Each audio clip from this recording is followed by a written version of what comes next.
Yes. जी हाँ, बिल्कुल सही। आपका अनुमान बिल्कुल सही है। यह एक नक्शा है, मानचित्र है। जी हाँ, आप इस चित्र में भारत के मानचित्र अर्थात नक्शे को देख रहे हैं। आज हम इसी भारत देश की विशेषताओं के विषय में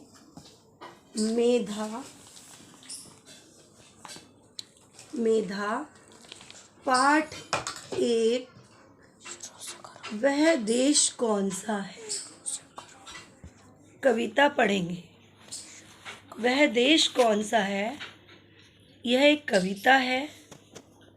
यह कविता कविवर राम नरेश त्रिपाठी जी द्वारा रचित राष्ट्र प्रेम से ओतप्रोत कविता है।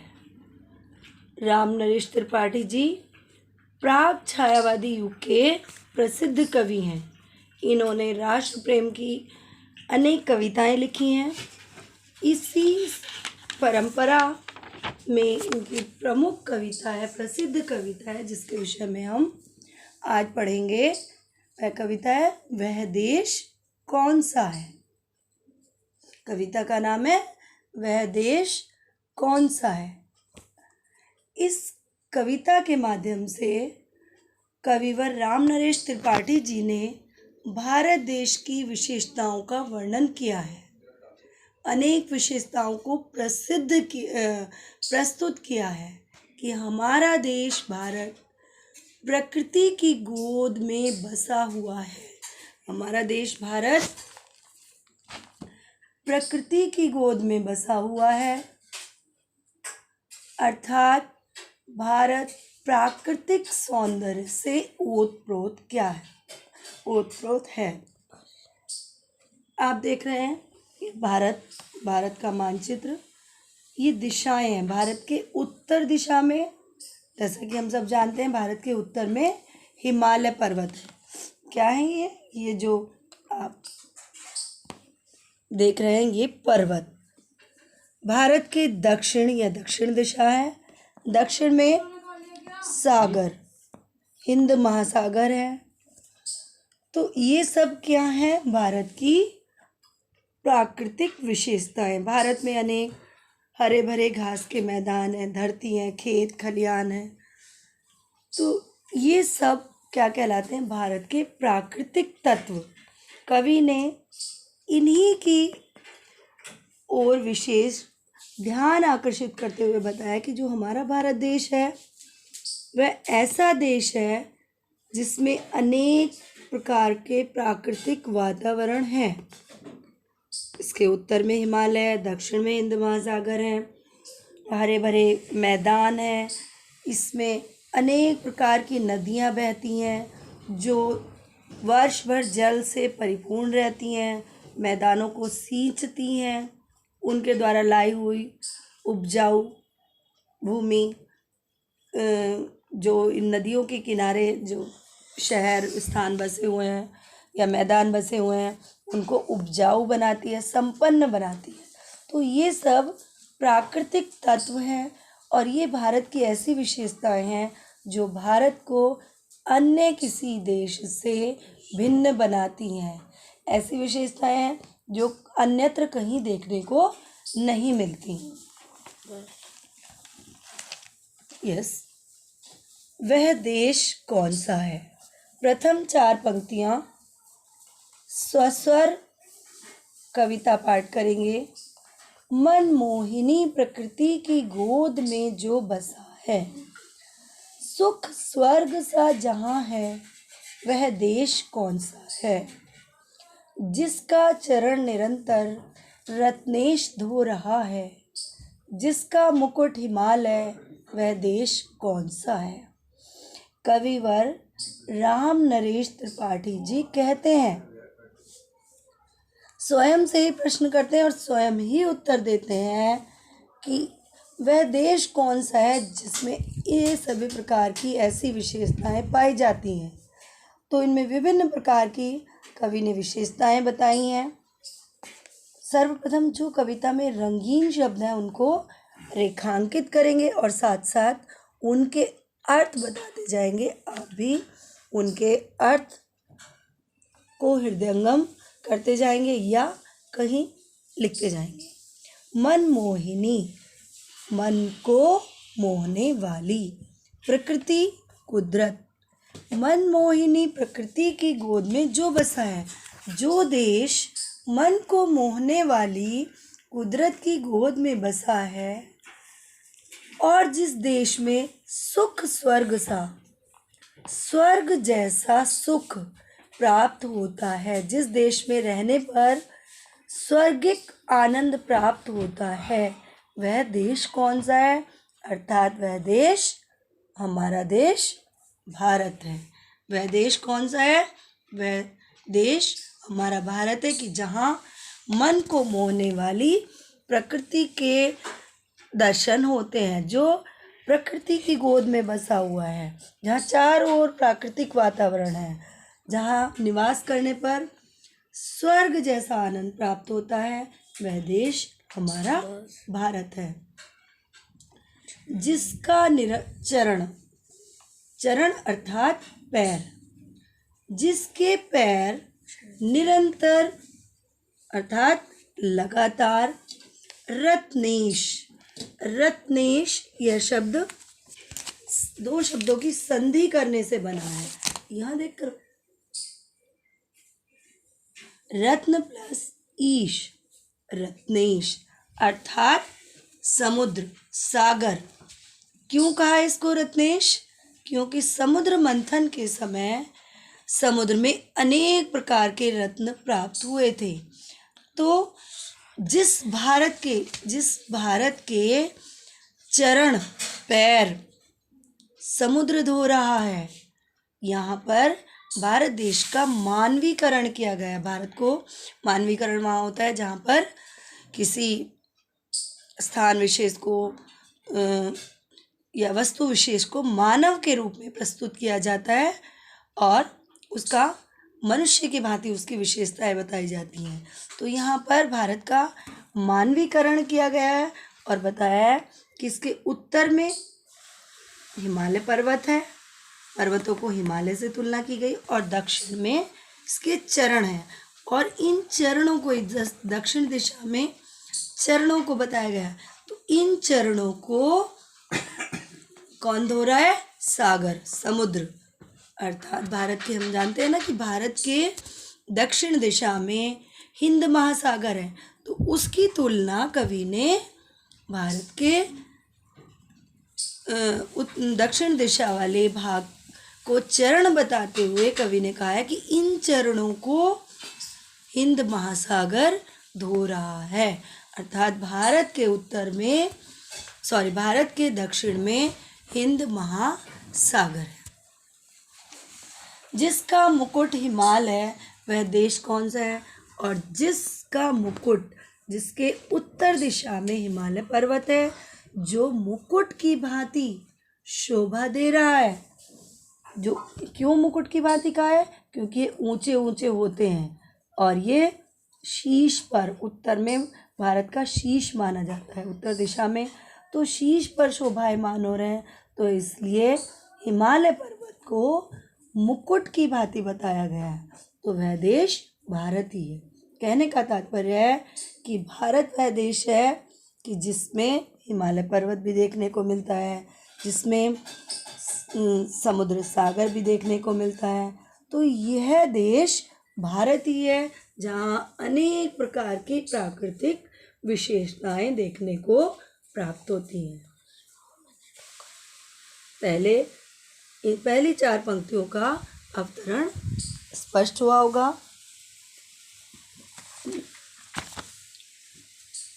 नेक्स्ट पद्यांश। नदियाँ जहाँ सुधा की धारा बहा रही हैं, नदियाँ जहाँ सुधा की धारा बहा रही हैं, सींचा हुआ सलोना वह देश कौन सा है? सुधा अर्थात अमृत।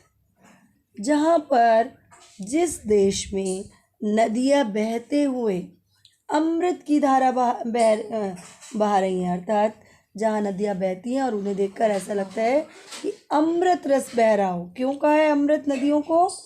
क्योंकि नदियों के द्वारा अनेक प्रकार की उपजाऊ उर्वरक तत्व लाए जाते हैं, और जो नदियाँ अपने साथ लाती हैं तत्वों को, तो ये मैदानों में छोड़ दी जाती हैं, जिससे वो मैदान उपजाऊ बन जाते हैं। सींचा हुआ सलोना वह देश कौन सा है? और उन नदियों के जल से सींचा हुआ वह देश, वह स्थान, अगर उसको देश का नाम दिया जाए, वह उस भूभाग को देश का नाम दिया जाए, तो वह देश कौन सा है? वह देश हमारा भारतवर्ष है, जिसके बड़े रसीले फल, कंद नाज मेवे सब अंग में सजे हैं, वह देश कौन सा है? जिस देश की भूमि में उत्पन्न होने वाले फल बड़े रसीले हैं। कंद कहते हैं मूल, जड़ मूल, गांठदार जड़, कंद कहा जाता है गांठदार जड़। जो फल जो भूमि की पौधों के जड़ के रूप में प्राप्त होते हैं, उनको कहा जाता है कंद। तो भारत में अनेक प्रकार के फल प्राप्त होते हैं, जो कई बार पौधों पर लगे होते हैं, कुछ इस प्रकार के हैं जो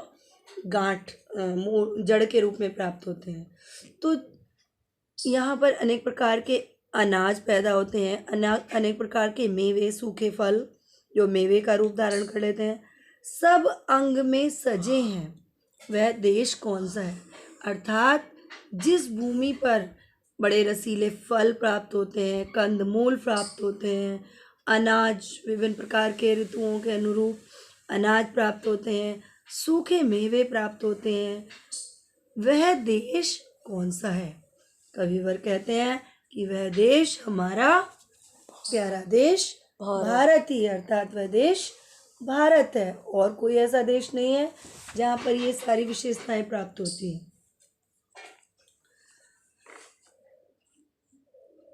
अगली 4 पंक्तियां, जिसमें सुगंध वाले सुंदर प्रसून प्यारे, सुगंध अर्थात खुशबू, सुगंध शब्द सु उपसर्ग और गंध मूल शब्द, इसमें सु उपसर्ग है और गंध रहते हैं। दिन रात वो खिलकर हमें हंसी का संदेश देते रहते हैं। वह देश कौन सा है? वह देश और कोई नहीं, हमारा देश प्यारा भारतवर्ष है।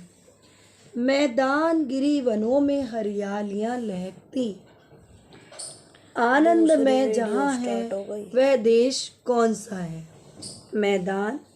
मैदानों में, गिरी अर्थात पर्वत, गिरी का मतलब होता है पहाड़, पर्वत, मैदानों में, पहाड़ों पर, वनों में, हर जगह यहाँ पर हरियाली देखने को मिलती है। भारत की भूमि ऐसी है कि जहाँ हरी भरी संपदा में देखने को मिलती है। आनंद में अर्थात जहाँ आनंद का अनुभव होता है, वह देश कौन सा है? जिसकी अनंत धन से धरती भरी पड़ी है। भारत देश ऐसा देश है जिसमें अनंत का मतलब ये दोष नंत, अंत शब्द में ये भी इसी प्रकार का शब्द है, अंत मूल शब्द है और उपसर्ग, यानी कि जिसका अंत नहीं, क्या, किस चीज़ का अंत नहीं? जो भारत में धरती है, उस धरती में जो अन्न भरा हुआ है, धन भरा हुआ है, उसका अंत नहीं। अर्थात भारत में अनंत धन संपदा है। धन संपदा का तात्पर्य केवल गहने खजाने से ही नहीं है, अनेक प्रकार की धन संपदा। वो धन संपदा कैसी है? चाहे वे अनाज के रूप में हो, चाहे वह फसलों के रूप में हो, या खनिज पदार्थों के रूप में हो। तो यहाँ की धन संपदा अनंत है। संसार का शिरोमणि वह देश कौन सा है? कविवर प्रश्न करते हैं कि वह देश कौन सा है जो पूरी दुनिया का शिरोमणि अर्थात पूरी दुनिया के लिए मस्तक पर धारण करने का रत्न के समान हो, पूरी दुनिया के लिए एक प्रतीक के रूप में हो, प्रेरणा स्रोत के रूप में हो, वह देश हमारा भारत ही है। अब देख रहे हैं, जैसा कि अब जानते हैं कि इस समय कोरोना वायरस से महामारी फैली हुई है, वैश्विक महामारी फैली हुई है। तो इस समय भले ही हमारा देश उतना अधिक संपन्न नहीं है, उन्नत नहीं है, लेकिन हमारे देश में आप जानते हैं कि कुछ ऐसे काम हुए हैं जो पूरे विश्व के लिए, विश्व के समस्त देशों के लिए एक प्रेरणा का स्रोत बने हैं, और इन्हीं कारणों से हमारा देश सबके लिए सबसे अलग, सबके लिए प्रेरणा स्रोत बनकर रह गया है। जैसा कि हमारे देश में सबसे पहले, ये हमारा देश भारत ही है कि सोचा गया है कि सबको मिलेगा, भोजन मिलना है तो सबको मिलेगा। आपने न्यूज़ पर भी सुना होगा, देखा होगा, जैसा कि सरकार द्वारा सभी को अन्न की व्यवस्था करा रही है। तो ये हमारा देश है। ऐसा नहीं, हमारा देश अभी भी, जैसा कि सरकार द्वारा घोषणा की गई है कि चिंतित होने की कोई आवश्यकता नहीं है, आप घर में रहिए, और अभी भी इतना अन्न है कि 18 महीने तक अभी कोई चिंतित यदि उत्पन्न भी ना हो पाए तो चिंतित होने की आवश्यकता नहीं। तो ये क्या है? अनंत है। इससे पता लग रहा है कि जबकि दुनिया के कुछ देश 1-2 महीने में ही भूख से, अन्न से, अनेक प्रकार की समस्याओं को लेकर चिंतित हो गए, लेकिन हमारा भारत देश ऐसा है कि वहाँ इस प्रकार की कोई समस्या नहीं है। तो ये सभी विशेषताएं भारत को अन्य देशों से भिन्न बनाती हैं। सबसे प्रथम जगत में जो सभ्यता यशस्वी अर्थात जिसका यश दूर तक फैला हुआ,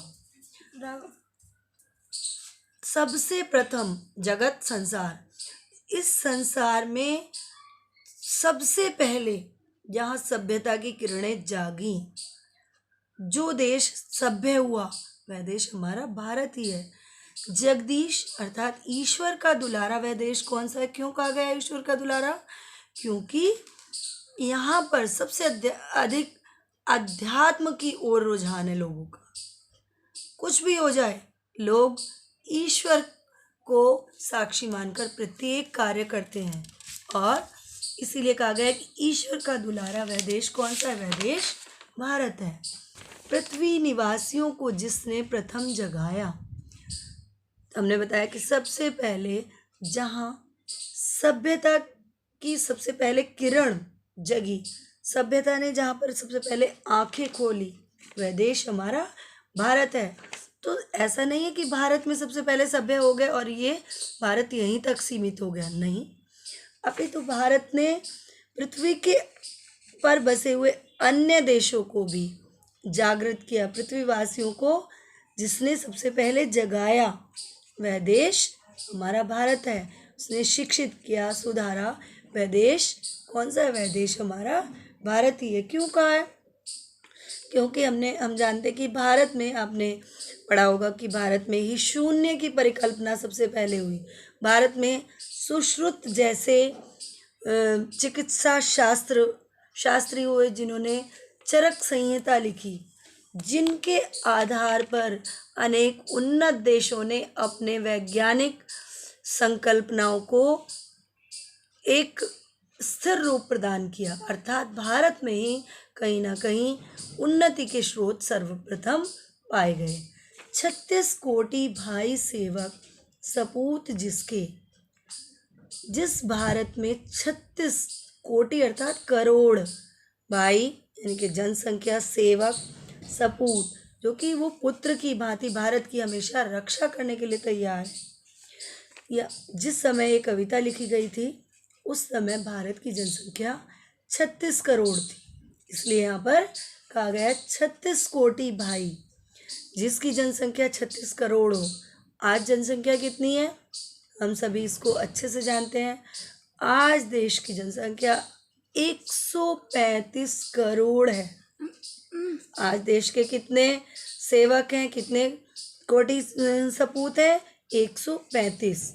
तो भारत सिवाय दूजा वह देश कौन सा है? कवि कहते हैं कि भारत के सिवाय वह दूसरा देश और कोई नहीं, अर्थात भारत ही एक ऐसा देश है कि जहाँ पर इस प्रकार की विशेषताएं देखने को मिलती हैं। Thank you.